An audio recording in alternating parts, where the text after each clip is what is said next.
Celebrate the 40th anniversary of Close Encounters of the Third Kind this year.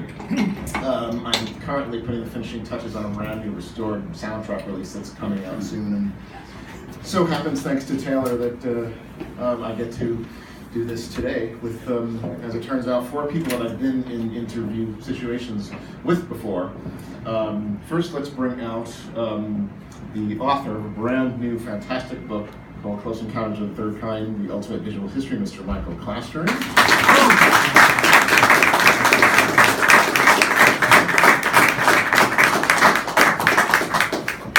And we have a gentleman who has the talent of making things look 25 times larger than they really are, an enviable talent.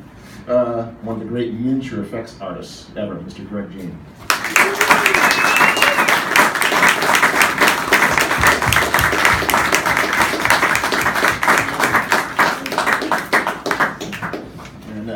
To my left here is a 9-time Academy Award winner and a guy whose name you could also step on Hollywood Boulevard, Mr. Dennis Muren.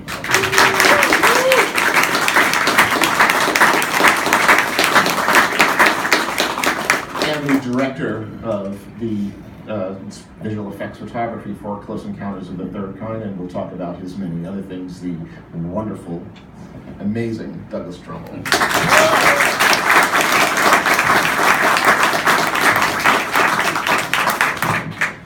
So this is certainly going to be a close encounter for all of us, because just think about this for a moment, that in this room right now is represented 2001: A Space Odyssey, Star Wars, Close Encounters, of course, Blade Runner, E.T., Jurassic Park, Star Trek motion picture, all in this room.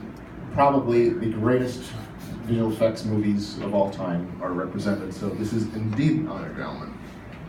So,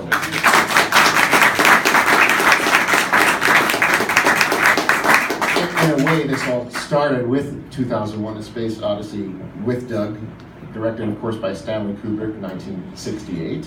And I have to just share from a 70mm screening at the Egyptian Theater in Hollywood from a few years back. Is my friend Neil here? Is Neil? I'm trying to remember when this was. Was anybody at this legendary screening of 2001? I think it was maybe 2008 or 9, where an honest-to-goodness acid trip took place that caused them to stop the film after the Stargate sequence. So I'm sitting in the first row of the balcony, and suddenly this guy starts screaming and yelling, "Stanley Kubrick, Stanley Kubrick!" And they, I think, ended up, somebody had to punch him, and then they dragged him out. They stopped the film. The cops came. He was tasered. So it's like, I think we had, just as recently as that, a legitimate 1968 experience of 2001. And you've probably caused quite a few of those over there. The rumor, the urban legend was that Kubrick planned the intermission so that if you dropped acid at the intermission, the effect would kick in at the start of the Stardate sequence. But not true. Not true. But so many films were influenced by 2001, not least of which is Star Wars and Close Encounters, both of which came out in 1977. Yet the two movies are completely opposite. Was anyone around at the time that saw them in 77 or 78? So do you all remember that when Close Encounters came out, we'd already seen Star Wars, and everybody was talking, it seemed, about how does it compare? And not only the visual effects, but in every other way, they were completely opposite, and almost the comparisons were invalid. But one of the things that was unique about both of them is that there was nothing. Those are two movies where you had nothing to look back on and say, well, this movie did that, and we're kind of following that. These were both inventing things that we really had never seen before. And the pathway to that, Doug, you were at the center of, because you had put together a team of people to work with Robert Wise on the Andromeda Strain. And in the same year that came out, in 1971, you directed your first movie, Silent Running. And that team basically became the core of the group that did the original Star Wars. Could you maybe give us some of that background and how all this came to be? Well, when I was making Silent Running, which was a very low-budget movie, and the reason this movie got a green light was that Easy Rider had come out of the blue. Hollywood did not understand the idea of a low-budget independent movie. And so Easy Rider made like $65 million on a $250,000 budget or some crazy thing. And the management of Universal Studios just didn't understand what it was or how it would happen. And so they decided to do kind of a social experiment of funding 5 $1 million movies and finding independently minded filmmakers that were not in the mainstream and allow them to make these movies.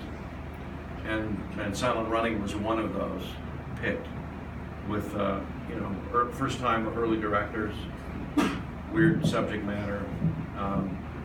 And so Silent Running got a green light to get made, and we had almost no money, so I actually went to a big union meeting. I said, I want to use students to help make this movie. And I had met some young people that I really liked. Wayne Smith, who became one of our production designers, John Dykstra, and many other people from Long Beach State College Industrial Design Department. And so the union, I kind of threatened them because I had just made a trip to Japan for a completely other reason, to see an expo project. And I said, if you don't agree to let us mix the crew, we're going to go make the movie in Japan. That was a total lie, but they went for it. So they allowed us to have just a very limited union crew, which was a very good crew, really seasoned Hollywood professionals, as well as our young guys, John Dykstra, Wayne Smith, and a bunch of other people that worked with us on the movie to make this movie at a low budget. And then after Silent Running was finished, I was very proud that I'm a first-time director and I want to direct more movies. And I was developing all kinds of screenplays at many studios. I had deals at Fox and Warner Brothers and MGM, and my career was kind of percolating really fast. And George Lucas came in and asked if I would do the visual effects for Star Wars. And I said, well, no, but I'll help you find the right guys. And what happened at the time was that I was in what now is called development hell, which is none of these movies were going ahead at these studios for all kinds of completely wacky reasons. And so my career as a director was getting thwarted and I wasn't moving ahead and I had no work. And when George said, well, could you help me? I said, well, why don't you take this crew of guys that we just did Silent Running, including my own father, Don Trumbull, and John Dykstra, and a lot of the model builders. And so he actually hired them to become phase 1 of what was Industrial Light and Magic out at the Van Nuys Airport. So they set up ILM there and did the effects for Star Wars. And then a little bit later, when I'm still in development hell, Spielberg asked me to work on Close Encounters. And I said, yeah, I think I have to do this. And I had my own ulterior motive, which was to get my hands on 65mm cameras for the show scan process that I was developing at the time. So it kind of worked for me, and it worked for Richard Ursage. So we put together a whole other team, but we were all very friendly with ILM and all the guys there. And so we were both of these productions of Star Wars and Close Encounters were going on fairly simultaneously. And that's kind of how that all happened. I hope that explains it. Yes, thanks. Michael, so you have done this amazing book now chronicling the production of Close Encounters and all of the amazing work that happened in it. We've read a lot about it before, but could you encapsulate for us how that came to be for Steven Spielberg and the process through which he was able to actually start getting this movie made? Sure. Steven had wanted to make this film starting from when he was a child. He tells the story of as a 6-year-old boy being woken up in the middle of the night by his father, who said, "Come with me." He drove him out to the middle of a field in New Jersey, and he laid down a blanket, and they laid down and looked up, and there was a meteor shower going on. And Steven credits that moment as the first time he acknowledged the existence of the universe. And he became very, very fascinated with astronomy. Years later, he had always had an idea in his mind, and he started to think about it seriously when he was directing Sugarland Express. So he, at the same time in post-production, when he was on the Universal lot doing that, he made the acquaintance of Michael Phillips, who was there doing post-production on The Sting with his then wife, Julia Phillips. And Stephen and Michael struck up a friendship, and Stephen decided to pitch a story to Michael, who said, yes, I'm in. At the time, it was also the time of around Watergate. And Stephen's original thought for the story was that this was going to be the alien encounter, but about the government cover-up, trying to keep people from knowing it. The main character was not Roy Neary. He was an Air Force officer who worked for an organization called Project Sign. This was an actual organization. Their public face was to investigate sightings of UFO. Behind the scenes, their mission was to debunk them. And the main character was one of those debunkers until he has his own experience, his own encounter. And then he's the one who starts digging behind the scenes to find out what the truth is. And it led to the encounters between the two species. Over the course of time, the one funny story that Stephen told me was while he was directing Jaws, he had a visitor to the set, was an NBC news anchor, a very respected news anchor named John Chancellor, who also had a vacation home on Martha's Vineyard. And Stephen was very excited to tell him about his idea. It's Watergate, it's the government cover-up. They don't want people to know. And Chancellor said to him, well, here's the problem with that.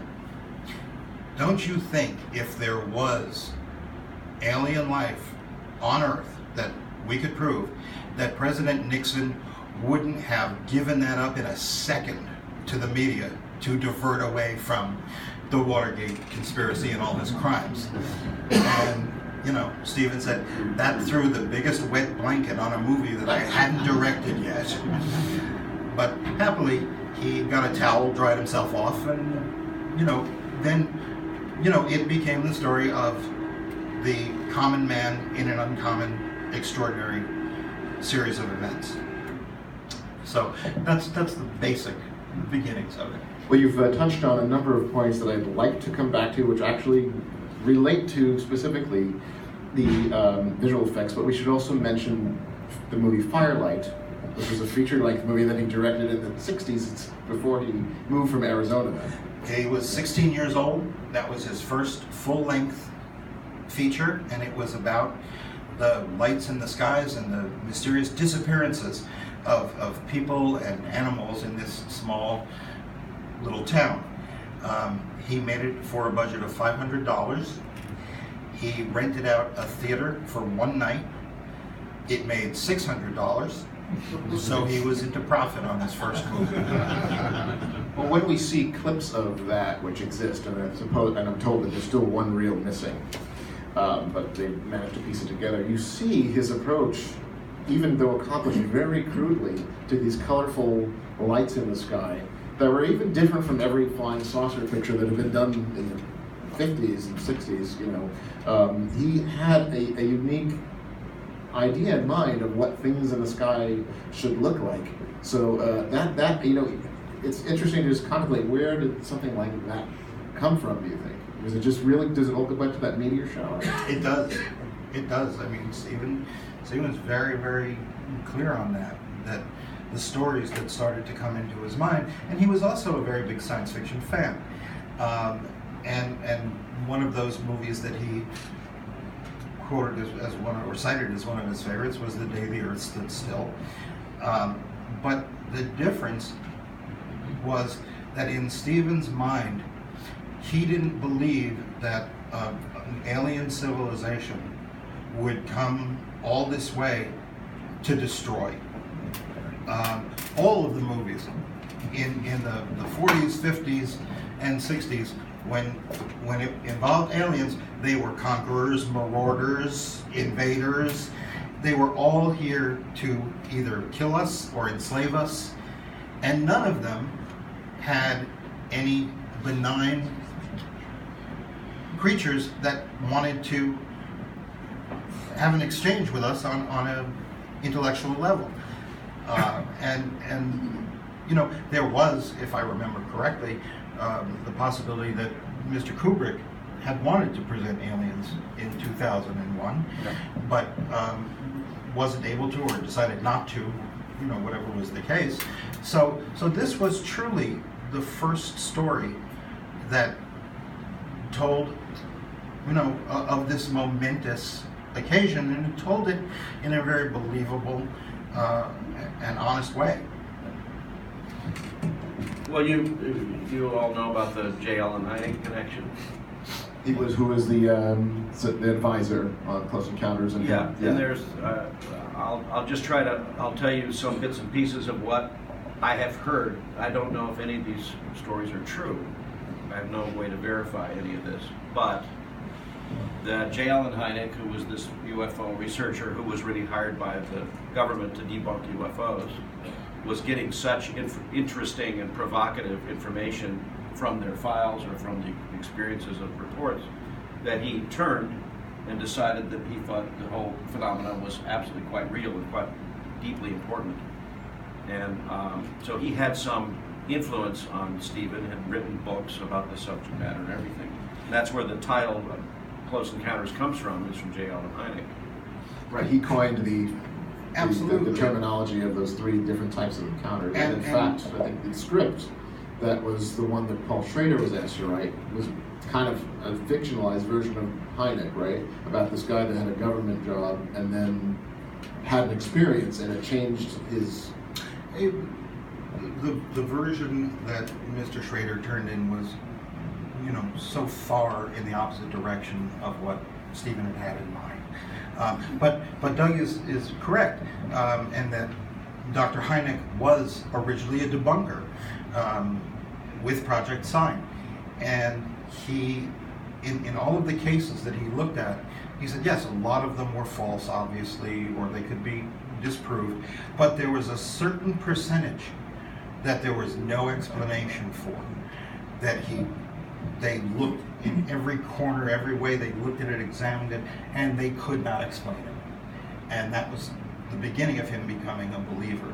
And Stephen did, in fact, you know, read everything that Dr. Hynek wrote, and when he changed the title to Close Encounters, he then got a letter from Dr. Hynek, because that was proprietary material. And Stephen was unaware of that. He thought that was an already established title or categories. And that's when they met and became involved on a personal level. And Dr. Hynek was invited to be a technical advisor on the film. Which, because originally I think the working title was Watch the Skies. Watch the Skies. Which is the famous last line of the thing from the world. Right, so the old homage there. There were two titles prior. It was Watch the Skies and A Meeting of the Minds was another title that was thought of early on. Well, are you aware of the Jacques Vallée connection? I am. I believe you told me about him. Well, there's another connection that only occurred to me much later, because I wasn't aware of the resources that Stephen was using in drafting the screenplay. I was led to believe that he'd written it himself.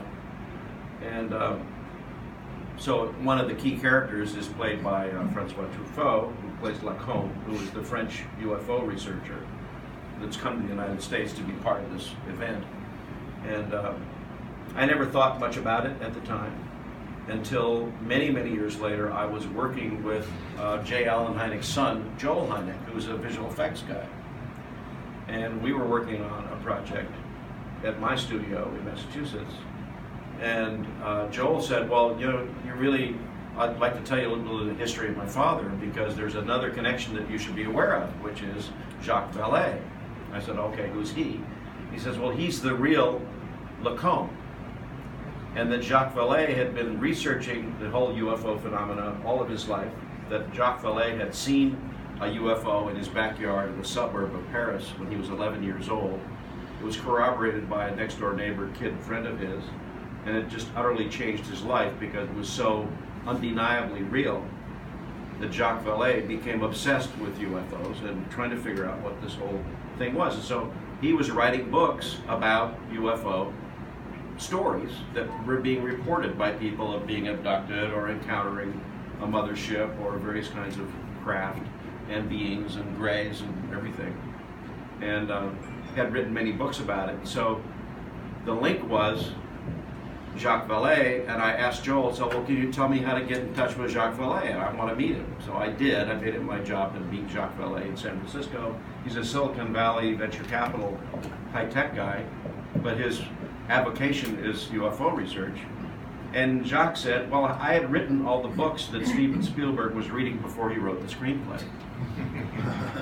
I said, oh, that's really interesting, because that puts a whole new twist on Close Encounters. Because I said, well, was there a big meeting? Was there a mothership? Was there an exchange of personnel? Are all these real stories? And he says, well, could be.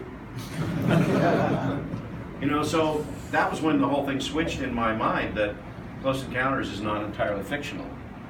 It's a fictionalized depiction of hypothetically real stories that Jacques Vallée could tell you the basis of. And so Jacques has been a good friend of mine, and I continue to be really involved peripherally in trying to do some UFO research myself. Wow. That I think is it's more interesting than science fiction, because it's science fact. And I intend to get there. On the mothership? Whatever it takes. All right. But I don't intend to leave. Okay. Well, when it comes to the task of actually putting these things on film, there's a lot. Of course, Michael's book goes into a lot of it. A lot of it has been covered over the decades in different publications. I was cut out of the movie. That's what you're coming on. The cuboid scene.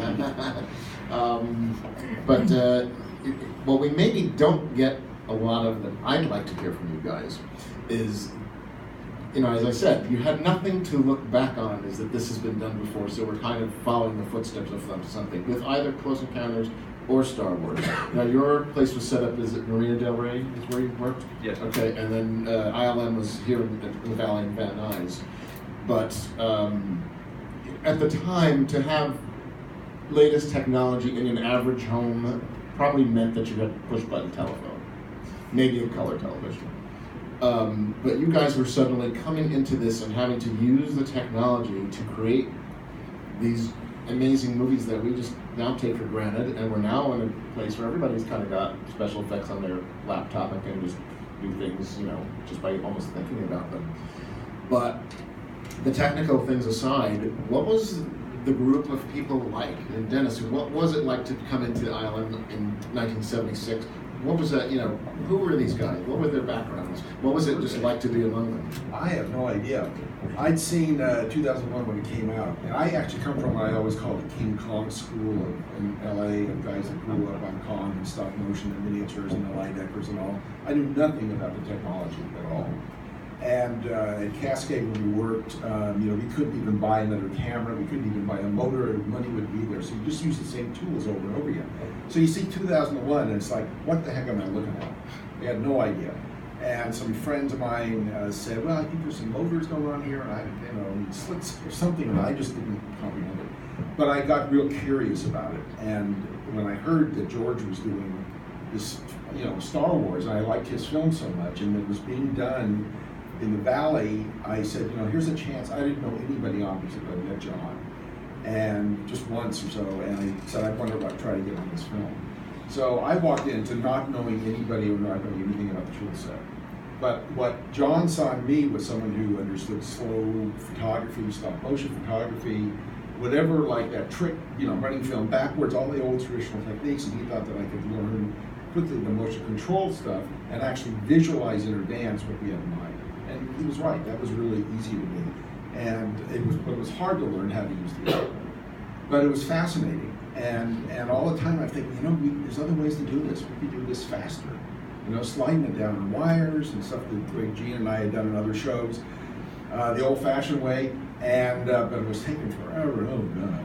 And but you get it all done, and to me, it looks pretty much totally fake with the funny moves the ship's making. But that is a magic that people see in it that they don't understand. And once we learned how to do it, which I think came sort of later, at least at ILM and the next shows, we got everything looking much smoother and more fluid, and it had more sense of reality. So I totally bought into it. I went by saying, you know, it's taking so long, and how poor George is going to lose all his money. But we did get it done. Like, all these shows somehow get done in the last month, which is phenomenal how that happens, or 2 months. To being a total advocate of that and understanding technology as a real tool to express what's in your head.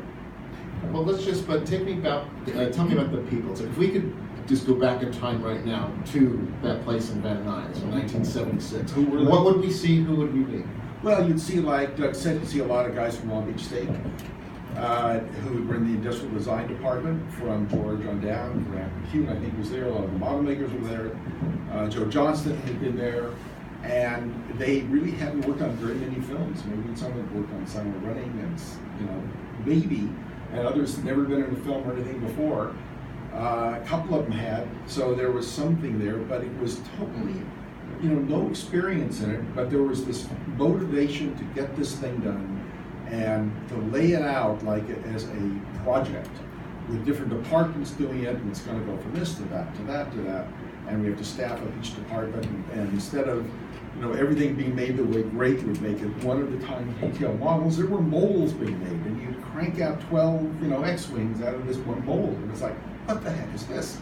So it was a completely different way of working, and of course they did the precision stuff when they needed to on it, but they also had a whole other way of working that I hadn't seen anything like, that was like a mass production. And I think that mindset went through the whole place, that realizing, of course, they got to do 200 or 300 or 400 shots, and they got to get them done. So it does take a different type of thing, and more of a. And I thought just recently, I'm sure this all comes from the spirit of the '60s. And I don't want the thing that about, I don't know what you mean by that, whatever. But we were incredibly optimistic in the '60s, and threw away what we'd known before, thinking that we've seen it, it's kind of obsolete. We need some new thinking here. There's got to be a different way to solve something, a different way to see something. And I think that spirit was in like all these shows, on Close Encounters too, I'm guessing, and on the Star Wars group that gave that energy and took those chances to do something. Because you've got an optimism all along you're going to succeed. Did you feel that way, Doug, with yours and Richard's group as well? Yeah, absolutely. I think I agree completely with what Dennis is saying, that there was a weird kind of, we could do anything kind of feeling.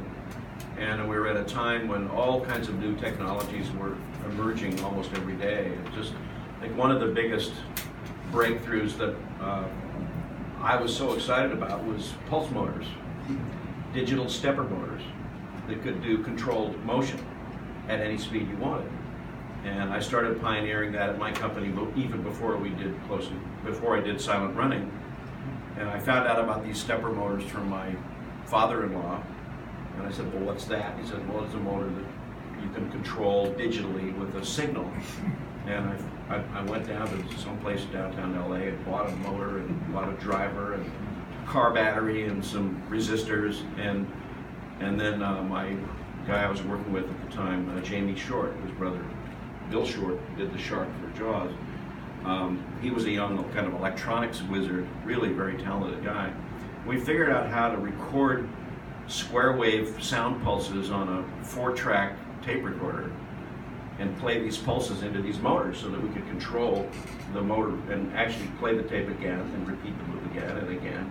And that was the beginning of motion control that would be digitally controllable and variable speed, which we couldn't do on 2001. Everything in 2001 is all moving in one direction at one speed because we had no digital control over ramping up speeds or changing speeds during a shot. So that came to bear on Star Wars and Close Encounters simultaneously. We had two completely separate teams of wizard electronics engineers building the first really workable motion control systems, one for Close Encounters and one for Star Wars. Well, just a week ago or so, we had John Badham here talk about Dracula. afterwards I talked with him about his movie War Games from 1983, and I said, you know, I said, I think it's fun. We have movies where computers ran amok, like Colossus or Right. Demon Seed, but they were usually government operations in big rooms and big, huge computers. And I said, I really think War Games is the first time we saw a computer in somebody's bedroom in an average home, and it was part of the plot. Because even the year before, when we had E.T. and Poltergeist, there were no computers in those families' homes. So, and as I said, it's like technology for average people in the years that you guys were making those two movies just wasn't in the house yet. So I imagine that just one of the main breakthroughs of actually getting a computer to be able to repeat a camera movement precisely was just a huge, huge breakthrough in terms of what you could actually do. But the thing is about, to go back to 2001 and the original Star Wars, neither of those films, I believe, had too many shots where you had to worry about atmospheric depth. It was most of it outer space. There was a few planet things in Star Wars. But Close Encounters is the opposite, because it's now all set, you know, in real environments, and therefore it's affected by its environments. It's going to affect what you do with the lighting and so forth. So again, you know, tell me about, you know, some of this technology and what it was like to experience these breakthroughs, and maybe if you could talk about those two approaches of putting a spaceship against a starfield in space versus having it to go out to a normal suburban environment and actually believe that something is in the sky. Because again, I don't think nobody had ever really attempted that. We hadn't seen a night sky like Close Encounters prior to that. We hadn't seen UFOs other than flying saucers kind of plastered on a screen. This was just, you know, we just hadn't seen anything like this, and you guys invented it. Well, 2001 had a lot of space in it, and most of it was hard-edged objects, you know, the Discovery spacecraft or the pod or whatever, against a starfield. Very, very simple stuff. And so we were dealing with this kind of white-painted miniatures superimposed against the starfield, which was animated, really. And that was pretty straightforward looking back. We had to figure it out at the time. And when George decided to do Star Wars, it was similar in the fact that you see a lot of white-painted spacecraft against a black starfield. And the advent of motion control meant that the spacecraft could move dynamically and the camera could move dynamically. There's a lot more motion potential to make. Close Encounters intrigued me a lot because of the kind of things that Stephen was asking for, which was this diaphanous, beautiful, mysterious, almost ghost-like imagery of glaring lights in your face. And you couldn't define the shape of the UFO. You could hardly see what the heck it was. Stephen said, well, I want it to look like a 747 approaching the runway at LAX at night, and you can't see the fuselage of the plane, you just see these lights, but they're in a pattern and they look like an object, and it's obviously not natural. And that's what led to the cloud tank and the smoke room and all the ways of creating these atmospheric effects. And then kind of we were going through a developmental phase and an understanding of lens flares. How do you make lens flares? How much overexposure do you need in order to get the lens to flare? And how to create beams of light, and then creating an atmosphere on our stage, which was a miniature atmosphere of smoke, which this looks like air, only condensed to the miniature size of the miniatures.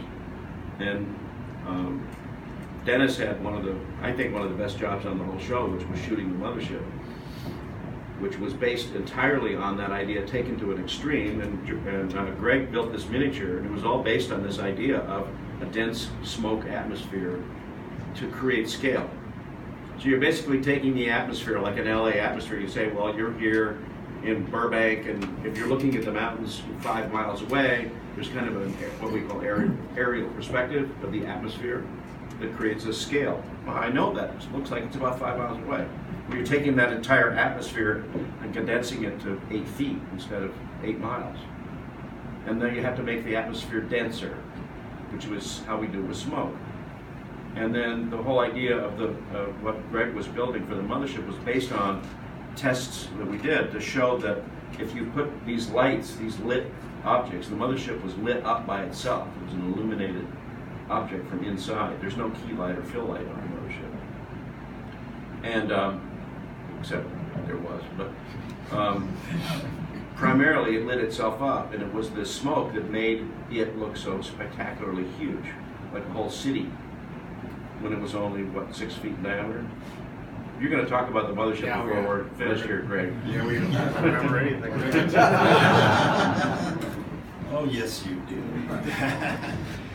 But the other thing that occurred to me is that just conceptually of doing effects, one of the things about Star Wars that I guess you guys, it took a while to really wrap your mind around what George was envisioning, had a lot to do with not so much accomplishing the effects, but with this fast editing pace that he wanted, which basically translates to that the effect has to just kind of work. And if you cut them together, you get an impression of images where you now are understanding a story that's told with visuals. Doug, I know you like to have a shot that's so good and so believable that if you could hold it 30, 40 seconds and the believability never collapses. Can you talk about that whole idea and how did George communicate what he was trying to accomplish, and how did Steven communicate what he was trying to accomplish? Again, two very different styles based on stuff that we had never ever seen. How did these guys have this in their head? What were they saying to you? Well, George just kept saying faster and faster, and he talked in terms of frames. This only has to be 32 frames long, because he had this footage that he'd gotten from old movies he shot on TV, real war scenes of airplanes flying and movies and all, and cut these sequences together, these dogfight sequences and everything. And so in doing that, he could see, I can keep the energy going by having this part be 32 frames long, and then the next one be 20 frames long, and the next one is like 65 or 90 frames long. He got the feeling from that of an editor, how the audience was going to feel the energy. And we never thought of that for a minute, because normally effects people shoot the shot, they have a beginning and end, and you base it on your budget, and you give them whatever you can, and they do whatever they can, and that's it. But he really stuck to it, and it took a while to learn that, and to try and realize to get the energy into these few frames is not easy, because in a live action shoot, say you're doing a race movie with cars or something, you shoot tons of footage and it'll find those 32 frames. But when you've got to come up to 32 frames of an X-wing doing something and maneuvering out of the Death Star or something, a lot has to be communicated in that when you've in fact shot nothing. So that took a lot of time to make the shots look like documentary, like they needed to look. The lighting had to make the objects readable, the foreground and background and any other ships had to match, and the camera moves, there had to be dynamics, and yet you had to think in this little tiny time stretch, and then we had the deadline on top of that. So it was, and for me, and all that finishes up, going from that into being able to sit there and linger at pictorial beauty going by was just mind-boggling for me, and it was just like going, to two photo schools, one right after another. One's film school, but the other is just a completely different type of photography, and it's beautiful and it's so completely different, like you said. And I learned completely different things on both shows. So for you, it was hard. Star Wars was done, and then Close Encounters was no overlap. Yeah, I had 4 days off between the two. And that was it. I knew that Star Wars was coming to an end, and I had a chance to get on Close Encounters and jumped on that. To work with Doug, but also to meet Steven. I took both shows. I was ready to get out of the business because there was no business. But I took both shows at the beginning to meet the directors. And to get to meet George, and then to get to meet Steven. And then I figured that's the end of it. There won't be any more films like this, and I'll go into something else. And instead, George had done American Graffiti with a single effect shot. Who cares? Yes, he did THX. Yeah, it's a great film. Yeah. Steven had done Jaws, which I think had some rotoscoped water and a couple of meteors, but otherwise everything in it's in front of a camera.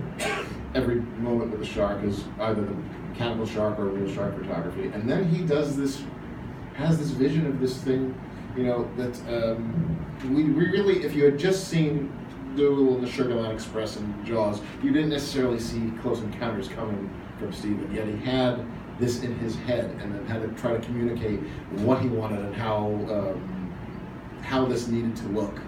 And yes, you could have sketches and whatever, but then you have to figure out how to do it. So again, this idea of the realism of it where I just don't remember any movie prior to that actually looked like places where we actually were at night. But objects in the sky, we really believed that they were there. There was, they were just embedded into it, did not look matted on, did not look plastered on. And I guess that has a lot to do with your focus on always using 70mm, so that when you finish with all the optical stuff and it goes back down to 35mm, it doesn't announce itself as a visual effects shot. So tell me about just how that all just came about, your thought about how to make that work. I think there's kind of a continuity if you're actually in the business, like Dennis was trying to get out of at the time or whatever. If you have continuity of job after job, because my work before 2001 was a movie called To the Moon and Beyond for the New York World's Fair, shot in 70mm. Kubrick and Clark saw that, and it kind of validated their idea. Oh, you can put some stars and some black sky on a dome screen in a planetarium and it'll look okay. It was temper of 70mm, but that was what validated to Stanley Kubrick and Arthur Clarke that you could actually do this and get it on a screen. And so then they decided, yes, we can make 2001. So 2001 had Kubrick's version of these long, lingering, uninterrupted shots, because his objective was to make the audience feel like they're in space. He decided to abandon conventional melodramatic editorial style and have these just epic shots that just stayed on the screen for a long, long period of time while music plays. It was a visual trip, and it became called the ultimate trip. So Kubrick was very into these uninterrupted spectacles, and he kind of felt an obligation to do this spectacle because he was following on to The Wonderful World of the Brothers Grimm, or How the West Was Won. You know, these epic 3-strip and then ultimately 70mm Lawrence of Arabia type movies. And when you have this giant 100-foot wide screen, you have kind of a responsibility to put something good up there instead of cutting really fast. And so I think there's also a linkage between the giant screen and a conventional screen in terms of your editorial pace. When you get into that territory of IMAX type movies, you cut much more slowly. You don't make action movies because 24 frames doesn't even hold up on a giant screen. That's a problem. You get blurry. I'm yakking about blurring all the time. But for Close Encounters, one of the things that really intrigued me and my partner Richard Yurcich was the fact that Star Wars was going to be these hard-edged objects of spacecraft against black skies with stars.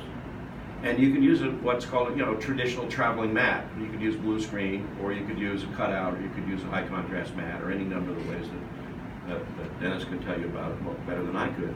And Close Encounters needed all these soft-edged, non-cutout things, of lens flares that actually you scattered all the way across the frame. And Richard Yurcich started working out really clever ways to use optical printing and not use hard-edged mattes. We would actually use the lens flare itself that had been photographed on the original negative and use that as a mask in the composite, so that it wasn't a hard-edged matte.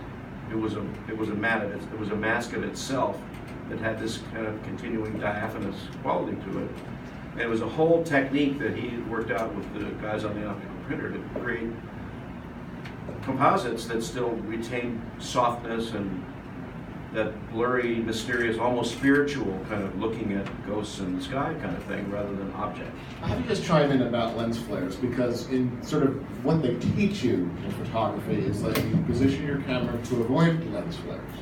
But the thing is that when you're doing effects, what happens is this sense that, well, if I'm seeing a lens flare, then obviously there's really somebody there with a camera shooting this, because it's not perfect. So it's like you're taking what we're taught to avoid, right, and actually including it intentionally, because then our eye sees it and we actually believe someone just is shooting this UFO going by. Right. Well, I'll give you a couple of little things about lens flares and glows, which was part of what my learning curve when I was working on 2001 with Kubrick. Jeffrey Unsworth, who was the cinematographer on 2001, was an incredible cinematographer who'd grown up on black and white photography. Most of his movies were black and white. And when you're working in black and white, you really learn how to use light as edges of light against dark or dark against light, or you paint with light. And so he was a master at that. So he was part of the team that built all the lighting into 2001. So we're doing the effects, we're doing the space stuff, and we started, and Kubrick wanted lens flares too. He wanted the sun to be so bright that it was like super vivid and burning out. So we ended up doing some tests. We say, well, you need to be about 30 stops overexposed to get a lens flare to happen. And so we had, we had little cutouts of the sun, and we'd have a very bright 5K light on the animation stand burning up into the camera lens to get a lens flare. And then we started doing stuff with Jupiter and planets, and he started asking for stuff that I thought was really intriguing and was new to me. He says, well, that the sun is going to enter the shot from the left or the right or something, but it's not going to actually be in the shot yet, but you want to know it's coming. And so we would actually, in the gate of the camera, there's usually a little ribbed black edges to absorb any light that doesn't want to get into the film. We would go in there and tape tinfoil to the inside of the camera gate, so that if something was off camera, it would actually reflect inside and get exposed onto the film even before it entered the frame. And that was on purpose. So you'd see these weird lens flares that would anticipate illumination. And there's stuff in Close Encounters too. Like there's a shot where, you'll remember, the shot is from behind the guy that's at the console that plays music. And the mothership is up there, but the mothership's not really up there. And they shot a live action shot, kind of a tilt down or a tilt up, I can't remember which it was. But we wanted to sell the idea that there was a really bright big mothership up out of frame. So we just shot a bunch of lights with this tinfoil thing out of frame and burned it into the shot as though the mothership was out of frame.